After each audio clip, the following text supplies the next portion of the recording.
हे दोस्तों, मैं चिराग एक ऑडियो के साथ। तो आज हम देख रहे हैं इंडियन कॉन्ट्रैक्ट एक्ट 1872 के एमसीक्यूज का पार्ट थर्ड, जिसमें हम 29 एमसीक्यूज कवर कर रहे हैं। अब देखिए, पार्ट वन और पार्ट टू आपको प्रोवाइड कर चुका हूँ। पार्ट वन में 20 एमसीक्यूज थे, पार्ट टू में भी 20 एमसीक्यूज थे, टोटल मिला के हो गए 40।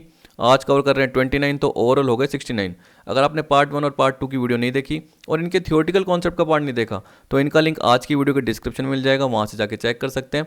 इसी तरीके से आगे मैं स्पेशल कॉन्टेंट की थियोरटिकल कॉन्सेप्ट की वीडियो और इनके एमसीक्यूज का पार्ट लेके आऊँगा। तो अगर आप चैनल पे नए हैं तो चैनल को सब्सक्राइब जरूर करना, जिससे आगे आने वाली वीडियो की आपको नोटिफिकेशन मिलती रहेगी। यानी बेल आइकन पर क्लिक जरूर कर देना, जिससे नोटिफिकेशन आती रहेगी। और देखिए, अगर आपको वीडियोस पसंद आती है तो वीडियोस को लाइक और शेयर जरूर करना है। 40 क्वेश्चन हो गए।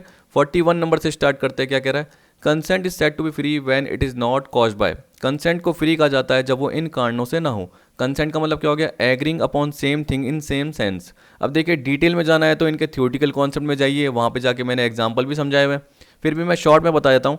देखिए, ए बी को अपनी कार बेचना चाहता है, पर ए के पास 3 कार है।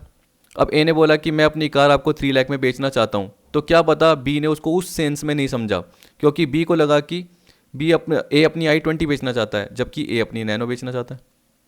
तो यहाँ पे सेम थिंग सेम सेंस में नहीं हुई। ठीक है, सिंपल सा एग्जांपल।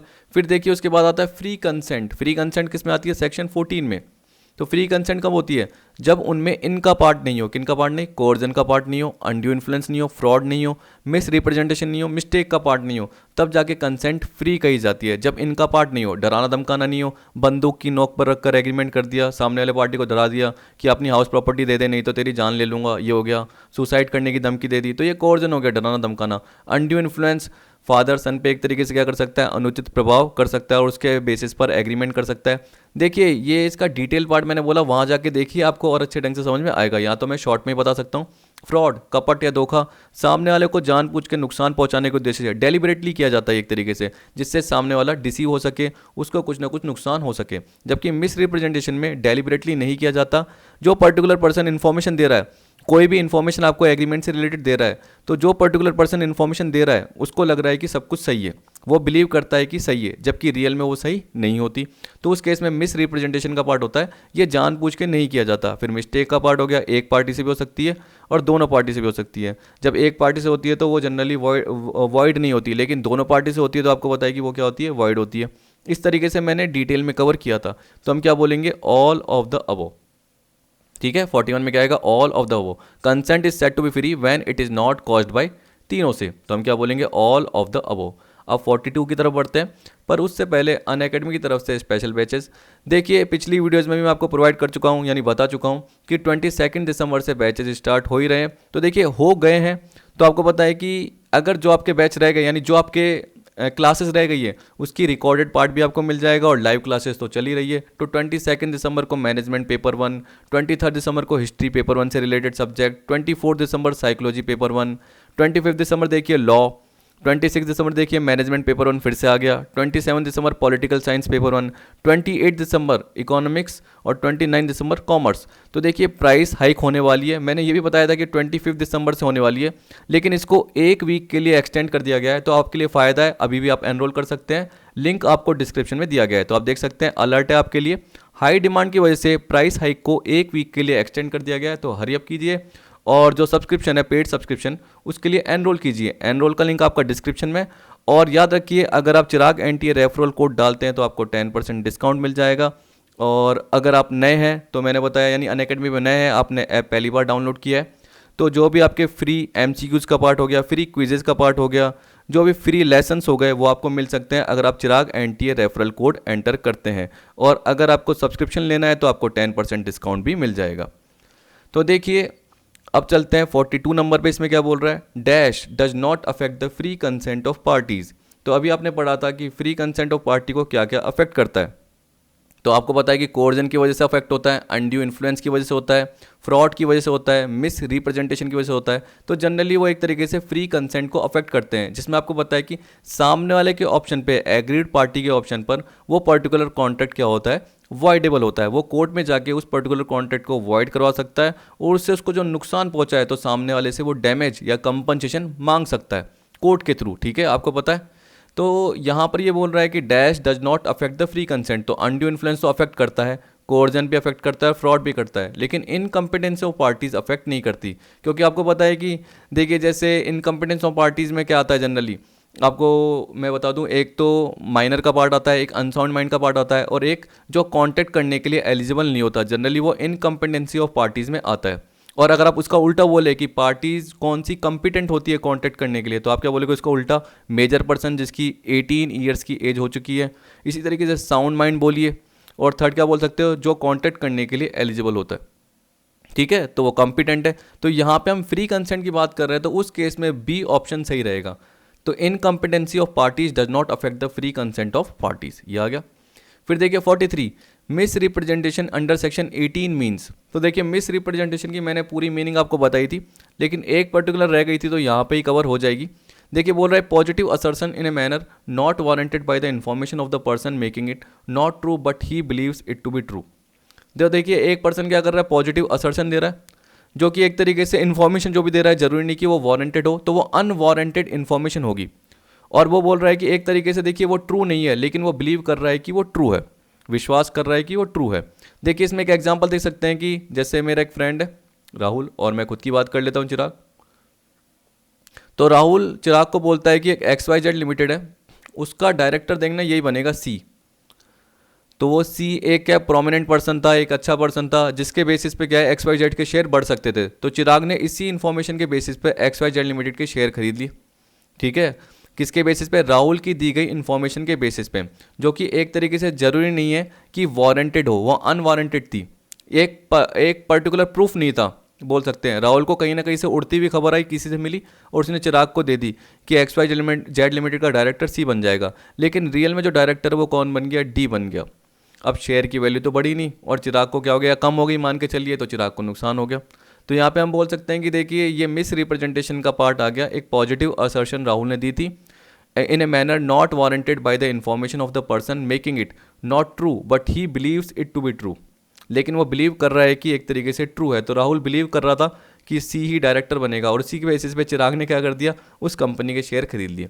वैसे ही बोल रहा है B any breach of duty which gains an advantage to person committing it by misleading another to his prejudice.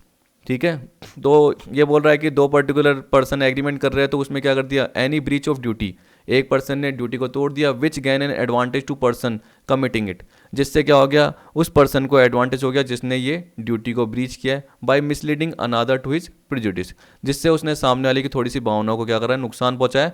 फिर सी पॉइंट में बोल रहा है causing a party to make an agreement to make a mistake as to subject matter of contract. अब देखिए इस particular case में क्या बोल रहा है, causing a party to make an agreement to make a mistake as to subject matter of contract. या deliberately नहीं किया, जानबूझ के नहीं किया गया। जनरली बोल रहा है कि एक पार्टी को आप ऐसे ही पर्टिकुलर चीज़ें बता रहे हो जिससे सामने वाला आपसे कॉन्टैक्ट कर रहा है।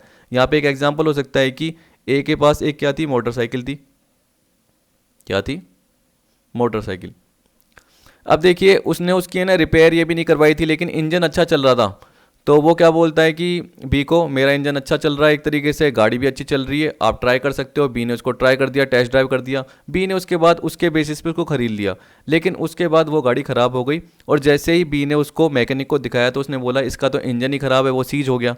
तो यहाँ पे हम बोल सकते हैं कि ए ने चाहे उसको रिपेयर शॉप पे नहीं दिखाया, लेकिन वो एक तरीके से मान रहा था, बिलीव कर रहा था कि ये चीज़ तो क्या सही है, मोटरसाइकिल बिल्कुल सही है और मेरी इंजन तो अच्छा काम कर रहा है। जबकि बी ने जैसे उसको बाद में चलाया और एग्रीमेंट कर लिया था, खरीद लिया, उसके बाद वो गाड़ी ख़राब हो गई। तो बोल रहा है causing a party to make an agreement to make a mistake as to subject matter of contract. तो बी ने एक मिस्टेक कर दी, किसके बेसिस पे, ए की कही हुई बात के बेसिस पे, जो कि कोई भी वारंटी नहीं दे रहा था, वो बिलीव कर रहा था। क्या कर रहा था, बिलीव।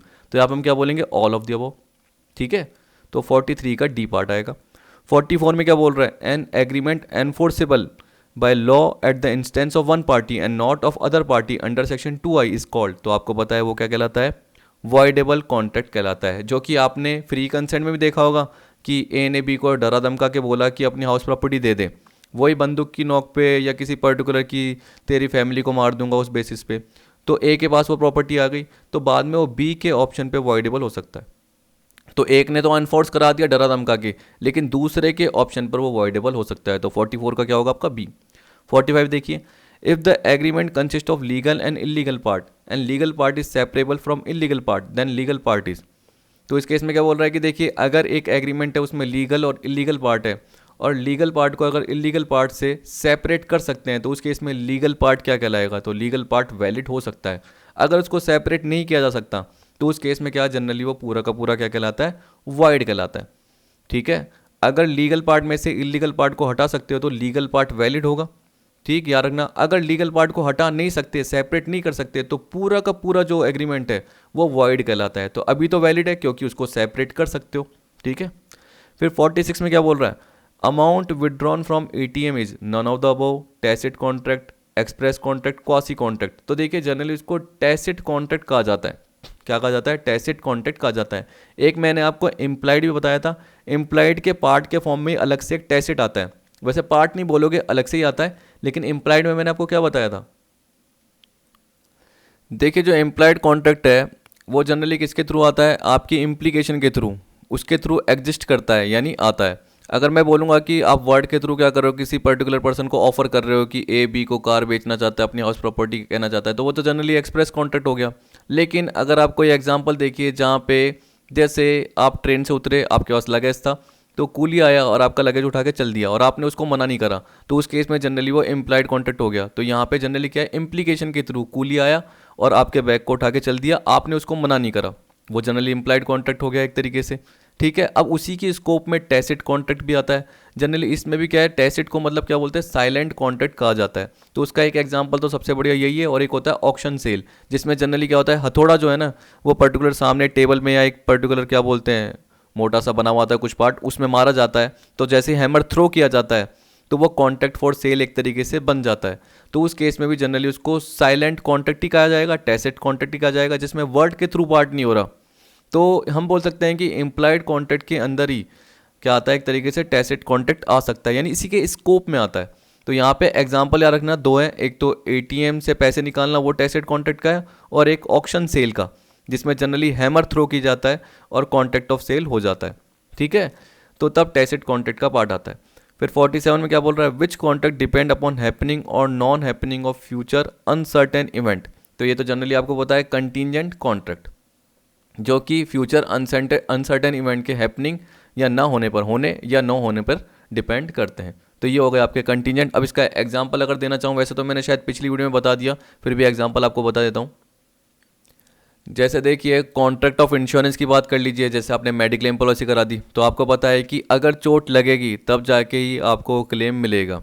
तो विच कॉन्ट्रैक्ट डिपेंड अपॉन हैपनिंग और non happening of future uncertain event. तो देखिए आपको ये थोड़ी पता है कि एक साल बाद आपको चोट लगेगी, या एक साल का आपने इंश्योरेंस करा दिया तो उसके बीच में आपको चोट लगेगी, लग भी सकती है नहीं भी लग सकती। तो डिपेंड किस पे करेगा, उस पर्टिकुलर इवेंट के होने पर या ना होने पर। तो जनरली वो कंटीजेंट हो गया। अब देखिए ये मत बोलना है कि आपस में पार्टीज ने एग्रीमेंट कर दिया कि दो दिन बाद 4 दिन बाद बारिश होगी या नहीं होगी, अगर बारिश होगी तो मैं जीतूंगा, अगर बारिश नहीं होगी तो सामने वाला जीत जाएगा। तो वो जनरली वैगरिंग एग्रीमेंट कहलाते हैं। क्या कहलाते हैं, वैगरिंग। और वॉइडेबल, वॉइड तो आपको जनरली पता ही है। ठीक, 48 में देखिए क्या बोल रहा है, तो ऊपर वाले 47 में कंटीजेंट था, याद रख लेना। 48 में क्या बोल रहा है, contract is made without any intention of party. तो जनरली ये क्वासी कॉन्ट्रैक्ट है, ये मैंने वीडियो के बिल्कुल एंड में बताया था, यानी थ्योरेटिकल कॉन्सेप्ट के बिल्कुल लास्ट पार्ट में बताया था कि क्वासी कॉन्ट्रैक्ट क्या होते हैं। तो मेरे अकॉर्डिंग आप अच्छे ढंग से समझ गए होंगे कि वो बिना किसी इंटेंशन, पार्टी की इंटेंशन के थ्रू कर दिए जाते हैं। तो वैसे हम बोल सकते हैं कि देखो माइनर के मेंटेनेंस का पार्ट हो गया, तो उसको मेंटेनेंस कर रहे हैं। अब आपको पता है कि वो मेजर बन गया, यानी मेजर उसने अटेंड कर लिया पार्ट, हमने जो भी उसके लिए खर्चा किया तो हमारी कोई इंटेंशन नहीं थी उससे रिकवर करने की, लेकिन वो एक तरीके से क्वासी कॉन्ट्रैक्ट का पार्ट बन गया without any intention of party. Party की कोई इंटेंशन नहीं थी, लेकिन उसकी उसने मदद करी। जैसे मैंने आपको एक एग्जांपल बताया था कि रास्ते में आपको कोई मिल गया माइनर, जिसकी आपने हेल्प कर ली, उसको पढ़ाया लिखाया बड़ा किया, बाद में पता चला कि उसकी प्रॉपर्टी थी, तो उसकी प्रॉपर्टी, उसकी एस्टेट से क्या कर सकते हो आप, अमाउंट रिकवर कर सकते हो जो भी आपने खर्चा किया है। तो वो जनरली क्वासी कॉन्ट्रैक्ट का पार्ट हो गया। ऐसे ही पर्टिकुलर और भी केस मैंने आपको बताए थे, तो वहाँ जाके कवर कीजिए, आपको पता चल जाएगा कि पार्टी की इंटेंशन नहीं थी, तब भी एक क्वासी कॉन्ट्रैक्ट बन गया। आपने किसी की प्रॉपर्टी किराए पे ली थी, ठीक है, लीज पे ली थी मान के चलिए, और उसकी प्रॉपर्टी गवर्नमेंट सीज करने वाली है क्योंकि उसने ज़रूरी टैक्स नहीं चुकाए, तो उसके बिहाफ पे आपने चुका लिए। तो अब उस केस में क्या होगा कि जिस पार्टी से आपने लीज पे ली थी उससे आप पैसे ले सकते हो, रिकवर कर सकते हो, क्योंकि आपके बीच में क्वासी कॉन्ट्रैक्ट बन गया। क्योंकि आप अगर नहीं चुकाते तो फैक्ट्री सीज हो जाती, आपका काम बंद हो जाता, तो आपको तो चुकाना पड़ ही गया। तो आप किस पार्टी से मांगोगे, जिससे आपने लीज पे ली थी, क्योंकि वो पार्टी चुका ही नहीं रही थी गवर्नमेंट को, उसको डर ही नहीं था कि यार सीज हो जाए तो हो जाए, लेकिन नुकसान किसका होता, आपका होता, तो इसलिए आपको चुकाना पड़ गया, तो वो क्वासी कॉन्ट्रैक्ट का पार्ट। ऐसे मैंने बहुत एग्जांपल आपको बताए थे, ठीक है। और एग्जीक्यूटरी, इम्प्लाइड एक्सप्रेस, देखो मैं पिछली वीडियो में बता चुका हूँ, तो मैं ज़्यादा टाइम वेस्ट नहीं करूँगा। थियोरटिकल पार्ट में एमसीक्यूज में सब में कवर कराया है, तो एक बार प्रॉपर तरीके से पूरा देखिए, आपको समझ में आ जाएगा। और 49 में क्या बोल रहा है, देखिए बोल रहा है, A promise to pay B a sum of ₹10,000 if it rains and return B promise to pay ₹10,000 to A if it does not. तो देखिए वही रेन लगा रहे हैं, सट्टा लगा रहे हैं, बारिश होगी या नहीं होगी, तो ये एक तरीके से वैगरिंग एग्रीमेंट ही हो गया, ठीक। तो ये 49 का आपका हो गया सी पार्ट। फिर देखिए 50, PWD refuse to release the payment to a contractor unless he gave up his claim for extra rate amounted to. तो ये जनरली मैंने क्वासी कॉन्ट्रैक्ट में ही आपको जनरली बताए थे। PWD refused to release the payment to a contractor unless he gave up his claim for extra rate amounted to। चलिए ऐसा करता हूँ कि आपको मैं कोर्जन की मीनिंग की तरफ ही ले चलता हूँ, जिससे आपको थोड़ा बेसिक आइडिया तो हो जाएगा। देखिए कोर्जन में क्या बोल रहा है, कमिटिंग और threatening to commit any act forbidden by IPC, ठीक है, इंडियन पिनल कोड। तो भारतीय आचार संहिता आपको पता है कि उसके अकॉर्डिंग जो भी काम करने से मना किया गया है, any act forbidden by IPC, जिसमें मना एक तरीके से उसको हम कमिट कर रहे हैं, या थ्रेटनिंग टू कमिट करने के लिए डरा रहे हैं, धमका रहे हैं, वो पार्ट आ गया। अनलॉफुल डिटेनिंग और threatening to detain any property, ये आ गया। Forcing someone to enter into contract by use of threat और फोर्स। तो आप देख सकते हैं threatening to detain any property, तो यहाँ पे एग्जाम्पल के फॉर्म में आप देख सकते हैं कि PWD refuse to release the payment to a contractor unless he gave up his claim for extra rate. देखिए जब तक कि वो अपना क्लेम एक्स्ट्रा रेट के लिए जो क्लेम था उसको छोड़ नहीं देता, तब तक PWD ने रिफ्यूज कर दिया कॉन्ट्रैक्टर को पे करने से, यानी मना कर दिया कि हम आपका पेमेंट रिलीज नहीं करेंगे जब तक कि जो एक्स्ट्रा रेट का क्लेम है वो आप छोड़ नहीं देते हो। तो यहाँ पे एक तरीके से कोर्जन का पार्ट आ रहा है, ठीक है। तो फ्रॉड भी नहीं होगा, अनड्यू इन्फ्लुएंस भी नहीं होगा, क्योंकि मीनिंग में जाके देख लीजिए, समझ में आ जाएगा। तो यहाँ पे हम बोल सकते हैं कॉन्ट्रैक्टर का जो पेमेंट है वो रोका गया है। तो यहाँ पे यही बोल रहा है threatening to detain any property, unlawful detaining और थ्रेटनिंग टू डिटेन। तो अनलॉफुल डिटेन किया गया ऐसे बोल सकते हो आप, या फिर एक तरीके से थ्रेटन किया जा रहा है कि हम आपको क्या करेंगे, पेमेंट नहीं करेंगे। तो 50 का आपका यहाँ पे क्या पार्ट आएगा, सी कोर्जन का पार्ट आ जाएगा। 51 में देखिए क्या बोल रहा है, the term quid pro quo is applied in relation to. देखिए ये कंसीडरेशन के केस में अप्लाई होता है, जिसमें इसका मतलब क्या होता है, समथिंग फॉर समथिंग, कुछ के बदले कुछ। यहाँ पे आपको पता है कि बार बार एग्जाम्पल यही बनता है। वैसे दूसरा भी एग्जाम्पल बना सकते हैं कि ए ने बी को बोला कि मैं अपनी हाउस प्रॉपर्टी आपको कितने में 20 लाख में बेचूंगा, तो बी खरीदने के लिए तैयार हो गया। तो यहाँ पे आपको पता है कि ए अपनी हाउस प्रॉपर्टी दे रहा है और बी बदले में क्या कर रहा है, अमाउंट दे रहा है। तो यहाँ पे कंसीडरेशन का पार्ट दोनों के लिए है और रेसिप्रोकल प्रोमिसेस का पार्ट भी आ रहा है। लेकिन यहाँ पे क्विड प्रो क्यो का मतलब यही है कि समथिंग फॉर समथिंग या समथिंग फॉर रिटर्न ऐसे बोल सकते हो, ठीक है। तो 51 का आपका डी आ गया। 52 देखिए क्या बोल रहा है, in a mediclaim insurance policy the insured was force and pressurised for consent to exclusion of cover for cardiac element, the consent being. देखिए जब भी ये मेडिक्लेम इंश्योरेंस पॉलिसी की बात कर रहा है तो एक इंश्योरर होता है और एक इंश्योर्ड होता है। इंश्योरर जिसका इंश्योरेंस, जो इंश्योरेंस करता है, यानी इंश्योरेंस कंपनी हो गई। इंश्योर्ड मतलब जिसका इंश्योरेंस कराया जाता है। तो इसको फोर्स किया गया, प्रेशराइज किया गया कि वो कंसेंट दे दे, सहमति दे दे कि जो उसका इंश्योरेंस कवर किया गया उसमें कार्डिक एलिमेंट को नहीं लिया जाएगा।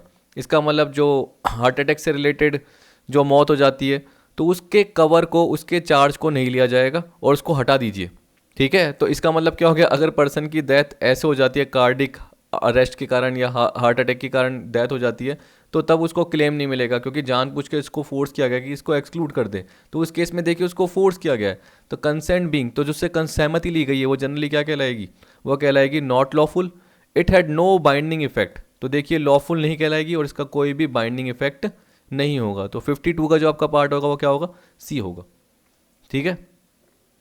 बाइंडिंग इफेक्ट का मतलब ये नहीं कि जनरली हम बोल सकते हैं, देखो याद रखना कि नो बाइंडिंग इफेक्ट का मतलब ये है कि ये नहीं कि पर्टिकुलर जो इंश्योर्ड पर्सन है उसको इस एग्रीमेंट में बंधे ही रहना पड़ेगा, इसका कोई बाइंडिंग इफेक्ट नहीं होगा। तो ये अनलॉफुल रहेगी, नॉट लॉफुल का मतलब क्या हो गया, अनलॉफुल रहेगी और इसका कोई भी बाइंडिंग इफेक्ट नहीं होगा। अब 53 देखिए इसमें क्या बोल रहा है, A and B being traders enter upon a contract. A has private information of a change in prices which would affect B's willingness to proceed with the contract. A और B ट्रेडर हैं, एक contract में enter हुए। A को पता है कि generally prices change हो जाएगी, which would affects B's willingness to proceed with the contract. तो उस केस में देखिए क्या बोल रहा है, A is bound to inform B, A is not bound to inform B, neither A nor B, none of the above. तो इस केस में हम बोल सकते हैं A is not bound to inform B.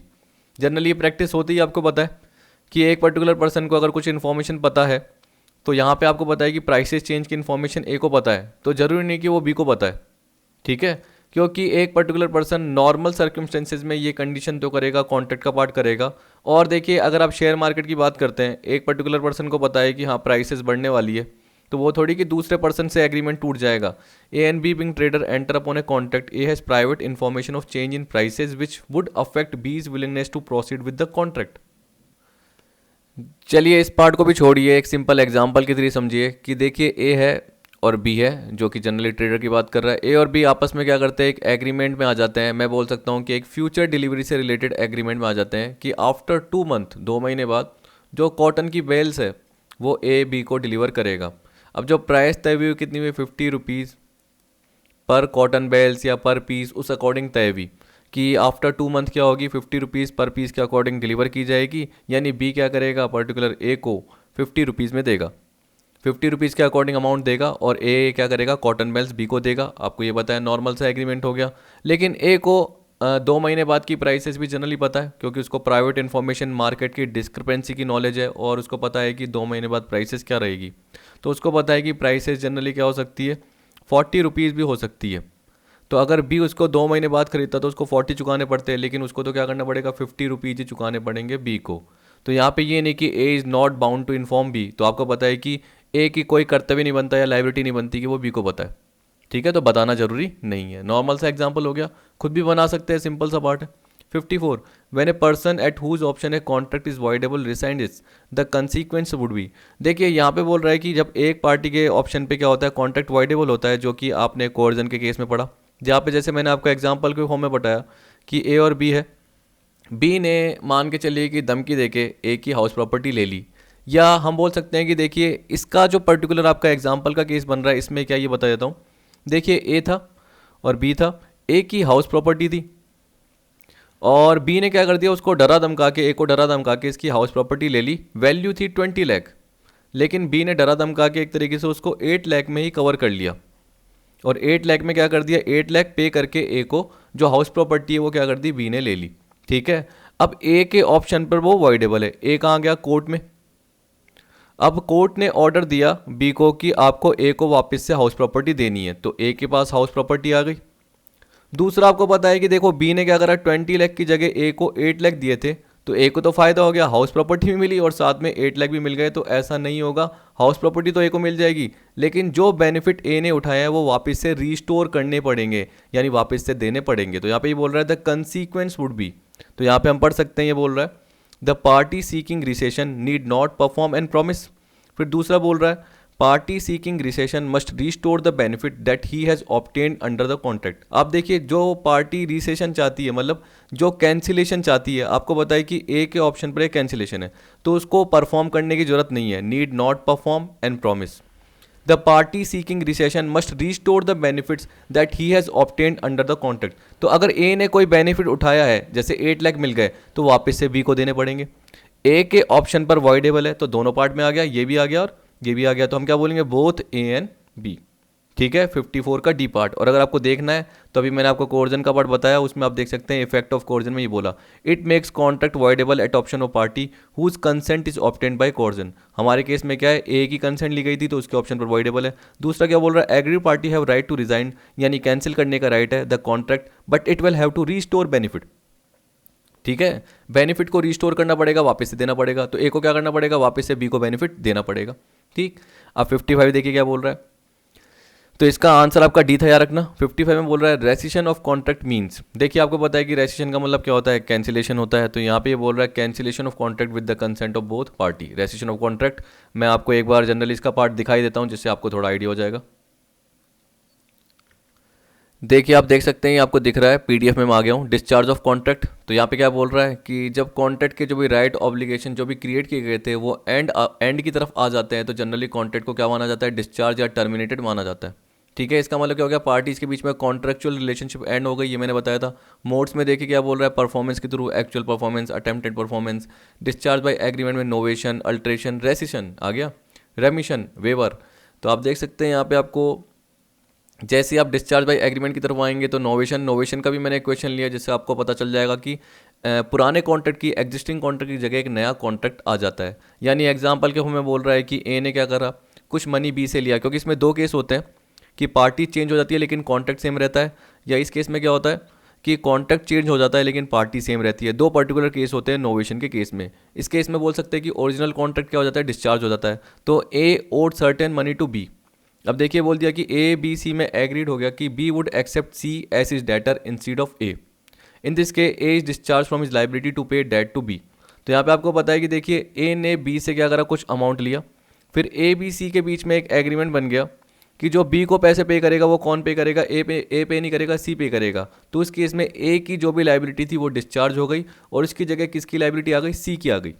ठीक है, तो बी के लिए जो डेटर बन गया वो कौन बन गया, अब सी बन गया ना कि ए। पहले बी के लिए जो डेटर था, क्योंकि बी को किससे पैसे लेने थे, ए से लेने थे, लेकिन अब बी को किससे पैसे लेने पड़ेंगे, सी से लेने पड़ेंगे, क्योंकि ए की लाइबिलिटी खत्म हो गई। तो आप बोल सकते हैं कि यहाँ पे जो पुराना कॉन्ट्रैक्ट था वो खत्म और उसकी जगह पे क्या हो गया, नई पार्टीज के बीच में कॉन्ट्रैक्ट आ गया।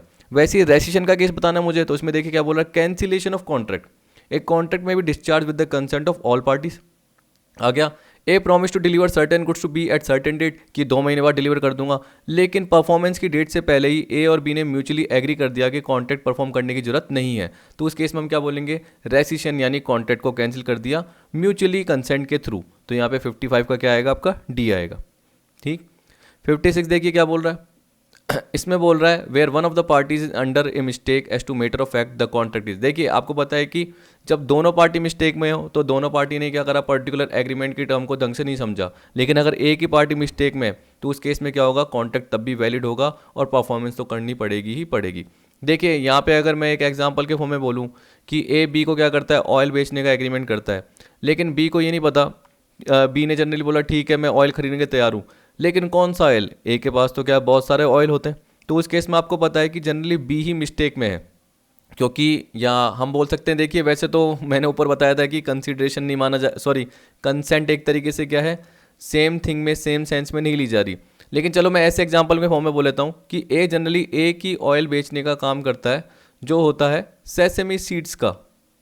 ठीक है, ऐसे बोल दिया मैंने, सेसमी सीड्स के ऑयल को बेचने का काम करता है। तो बी ने समझा कि जनरली ये सेसमी सीड्स का नहीं, सोया ऑयल होगा, इसलिए मैं खरीद लेता हूँ। ठीक है, तो हम बोल सकते हैं कि यहाँ पे बी की ही मिस्टेक थी। बी को ये पता होना चाहिए था कि ए का सिर्फ काम क्या है, सेसमी सीड्स के ऑयल को बेचने का ही था, सोया ऑयल को बेचने का नहीं है। तो यहाँ पे बी को क्या करना पड़ेगा, जो भी पर्टिकुलर कॉन्ट्रैक्ट है उसको पूरा करना पड़ेगा, क्योंकि सिर्फ बी ही मिस्टेक में था। लेकिन अगर दोनों ही पार्टी मिस्टेक में होती, इसने बोला कि मैं सेसमी सीड्स के ऑयल बेच रहा हूँ और बी ने बोला कि मुझे सोया ऑयल खरीदने, उसको ऐसा लगा, जबकि ए के पास और भी ऑयल थे, सोया ऑयल भी था, इसके अलावा और भी पर्टिकुलर प्रोडक्ट वाले ऑयल थे, लेकिन दोनों ही पार्टी मिस्टेक में है, तो हम क्या बोलेंगे, वॉइड होगा। अगर एक ही पार्टी मिस्टेक में है तो उस केस में क्या होगा, वैलिड होगा। याद रखना, ये मैंने पहले आपको एग्जाम्पल के साथ अलग अलग बताए थे, तो अभी मैंने शॉर्ट में हल्का सा एग्जाम्पल ले लिया, वैसे आप मिस्टेक में जाके देख सकते हैं, आपको एग्जाम्पल मिल जाएंगे। 57, एक कॉन्ट्रैक्ट में be discharge by performance, by impossibility of performance, by breach, all of the above. तो देखिए आपको पता है कि कॉन्ट्रैक्ट किससे डिस्चार्ज किया जा सकता है, परफॉर्मेंस से, इम्पॉसिबिलिटी ऑफ परफॉर्मेंस से और बाय ब्रीच, तो हम क्या बोलेंगे, ऑल ऑफ द अबव। अभी अभी जस्ट आपको बताया था, ऊपर देख सकते हैं आप, देखिए।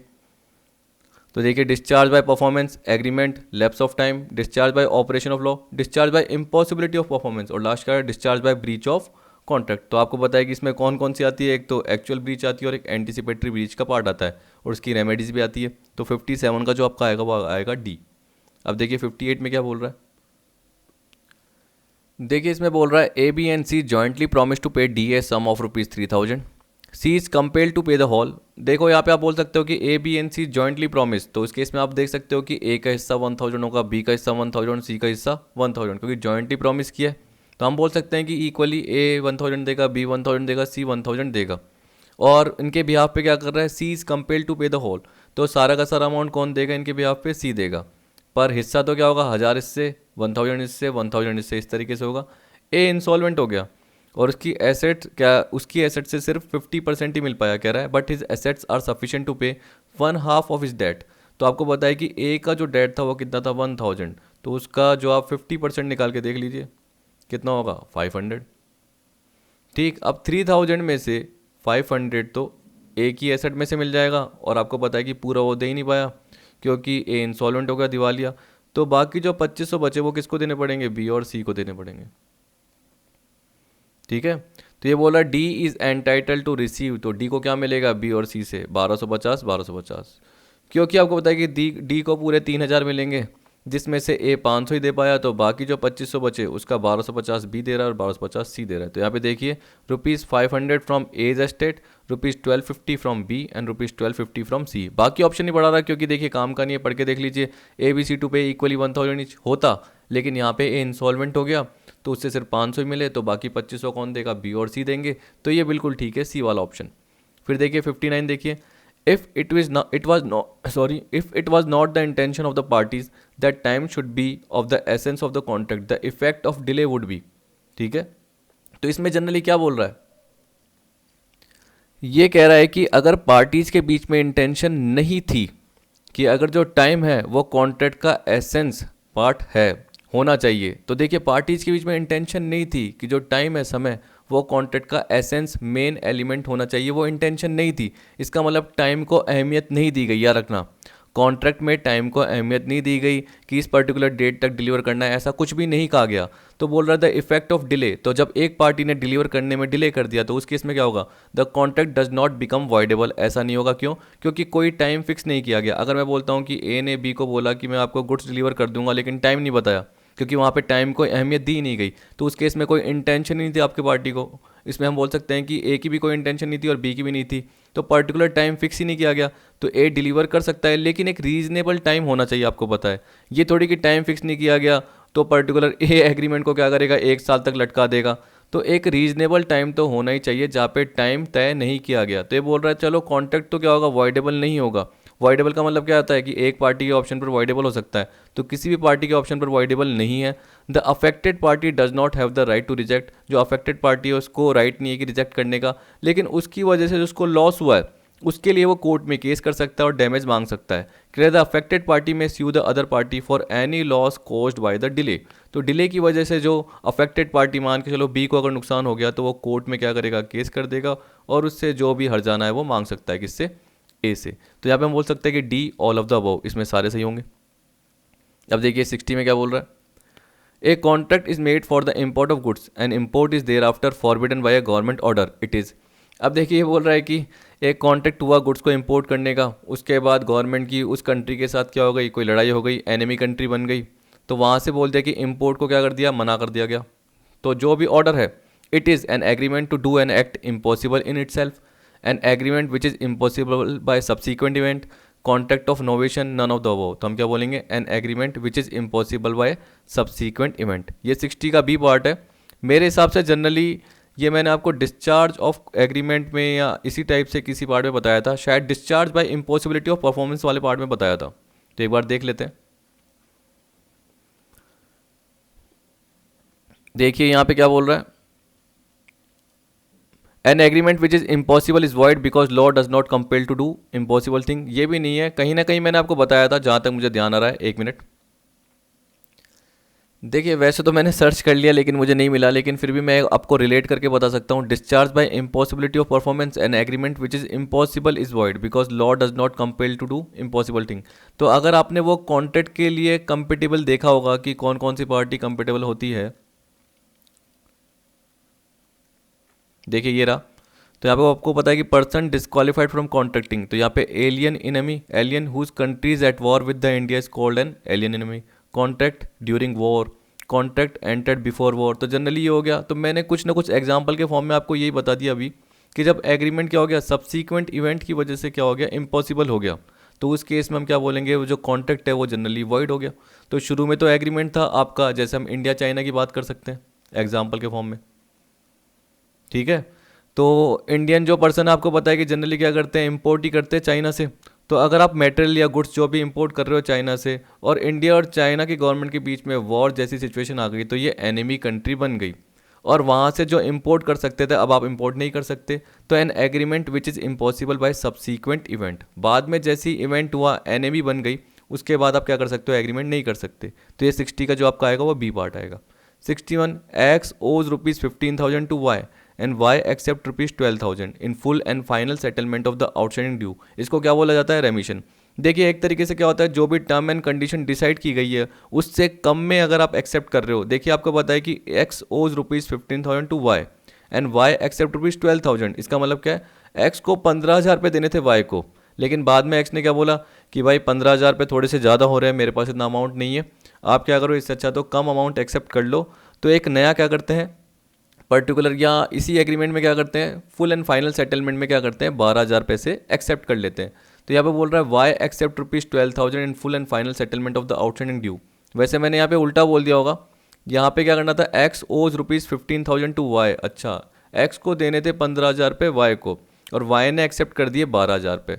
तो हम बोल सकते हैं ये जो पार्ट हो गया वो लेस टर्म्स एंड कंडीशन का हो गया, टर्म्स एंड कंडीशन में कुछ छूट का पार्ट हो गया, तो जनरली वो किसका आएगा, रेमिशन से रिलेटेड होगा, 61 का बी।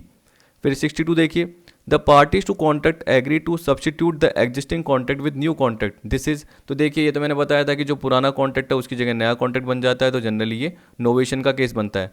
तो आपने देखिए नोवेशन, रेसिशन ये पढ़ा, रेमिशन का पार्ट पढ़ा, वेवर का पार्ट पढ़ा, वो सारा आप देख सकते हैं जो कि मैंने आपको इस पर्टिकुलर पार्ट में बताया था। यानी ये PDF नंबर आपकी 1 ही है, पार्ट 1 इंडियन कॉन्ट्रैक्ट एक्ट से रिलेटेड, तो उसमें ही मैंने सारा पार्ट कवर कराया था, थ्योरेटिकल पार्ट। पहले देखिए पिछली वीडियोस, PDF कवर कीजिए, उसके बाद आपको आराम से समझ में आ जाएगा। तो 62 का होगा आपका सी।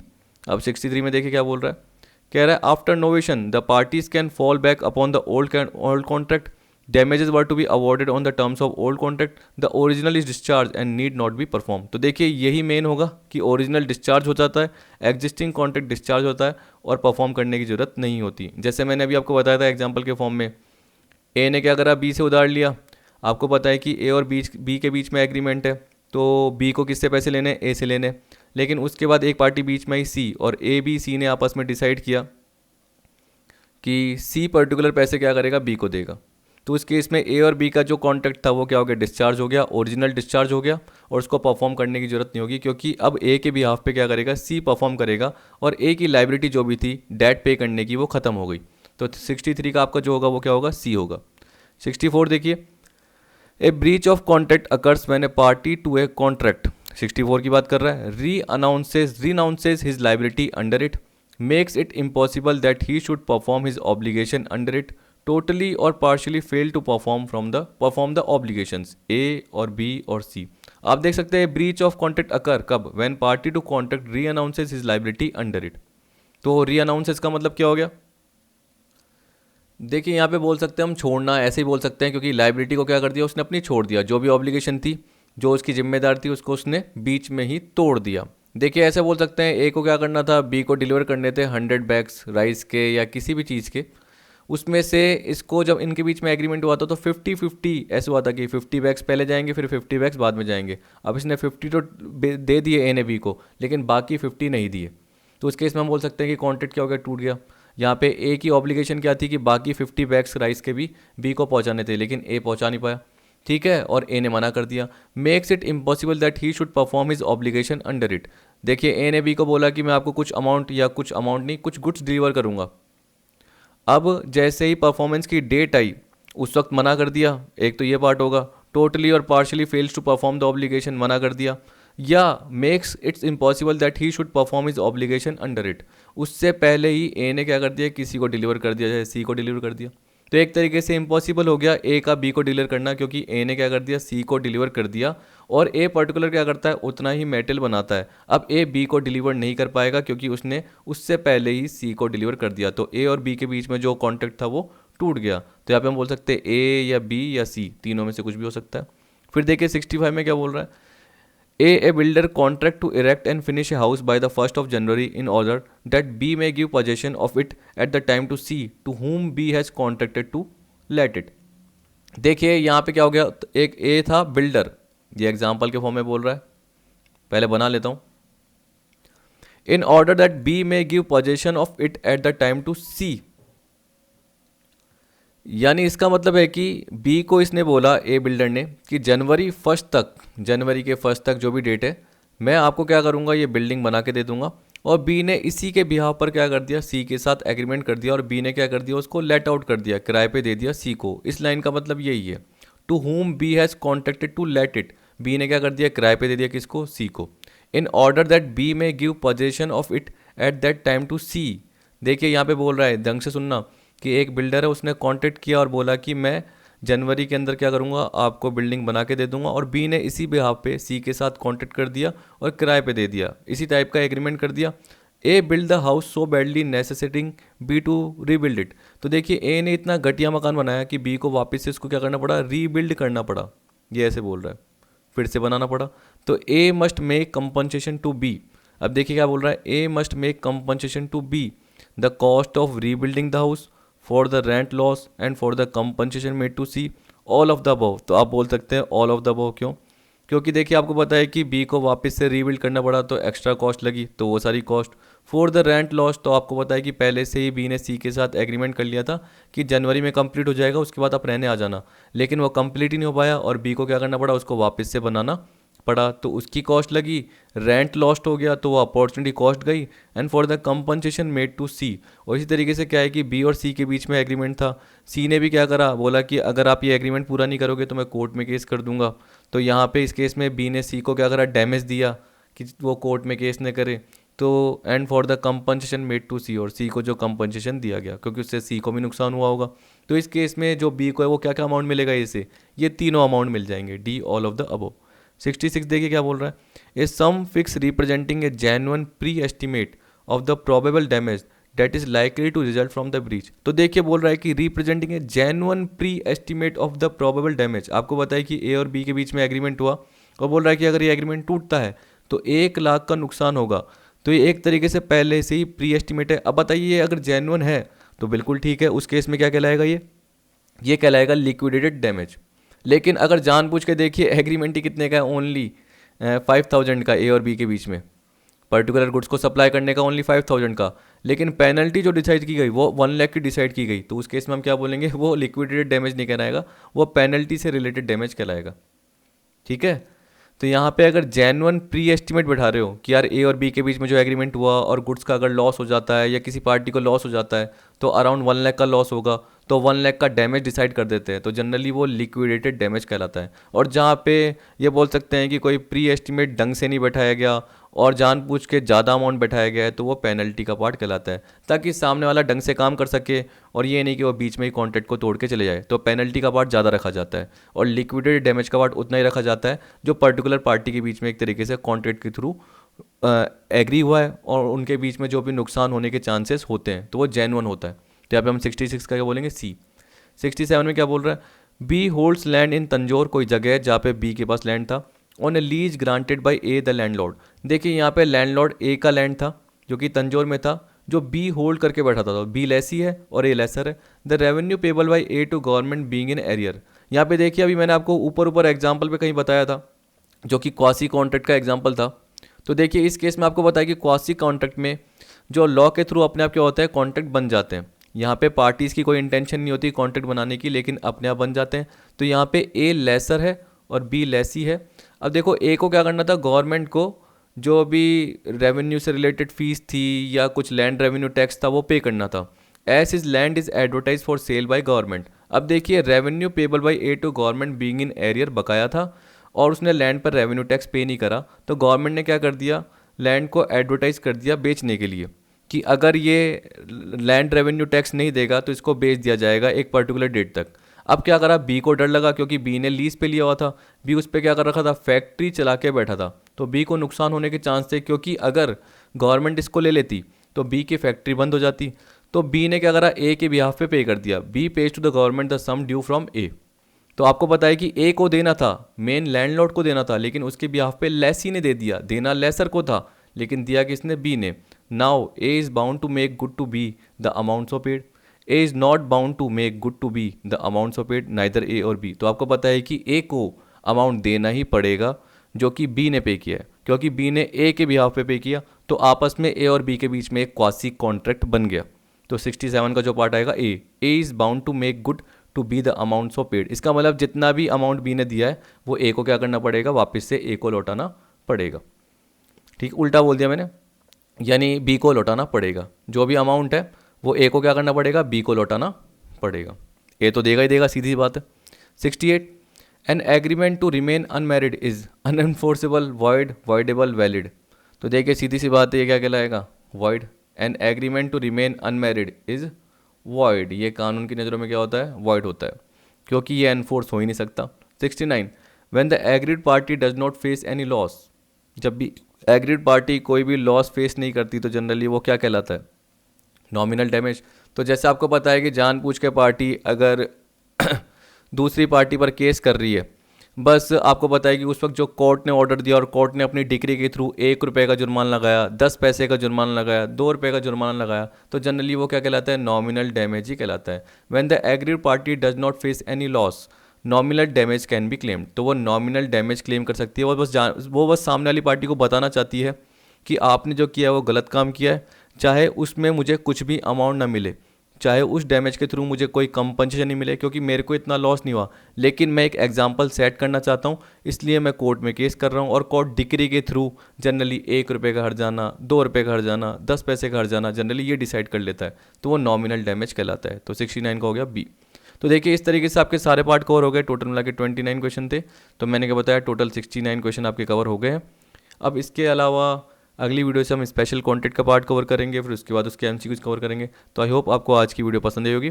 वीडियो देखने के लिए थैंक यू।